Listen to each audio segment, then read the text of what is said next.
Monsieur le directeur général, parlons des dangers que la France voit comme les plus immédiats. Un des plus actuels, c'est la Russie. Le président de la République a dit menace existentielle. Le secrétaire général de l'OTAN, Rutte, va très loin en estimant qu'elle pourrait s'en prendre à l'OTAN. Est-ce que ça correspond aux renseignements que vous recoupez ?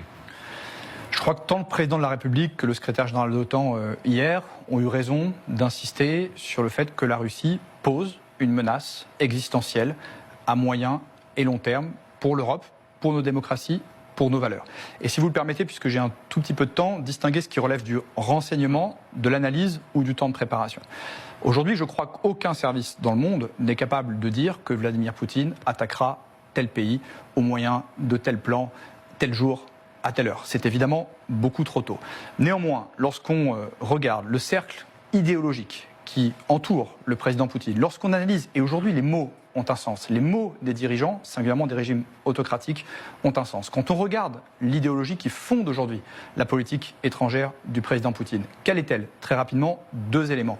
Un, le sentiment d'être assiégé, d'être menacé par l'essor des démocraties assez franche, ce qui fonde une intervention de la Russie pour réduire ce danger, pour traiter ces dangers. Une intervention qui est aujourd'hui dans le champ inframilitaire, mais qui pourrait un jour relever du champ militaire. Est-ce que vous entendez en clair une forme de discours sur la guerre préventive ? Est-ce qu'ils sont en train par avance de justifier une éventuelle offensive ? En tout cas, le terrain idéologique, en effet, en assumant aujourd'hui que la Russie est menacée par l'essor des démocraties à ses portes et à ses frontières, pose les bases de ce qui, potentiellement un jour, serait une intervention militaire.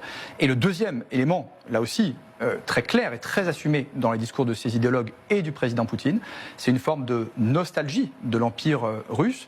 Les idéologues auprès de lui indiquent et régulièrement que la Russie sera empire ou ne sera pas, ce qui là aussi pose les bases idéologiques, conceptuelles d'une action qui un jour peut-être sera militaire. Et c'est ce qui justifie que la France, avec ses partenaires de l'OTAN, s'y prépare sans céder à la peur, mais en s'y préparant très sérieusement.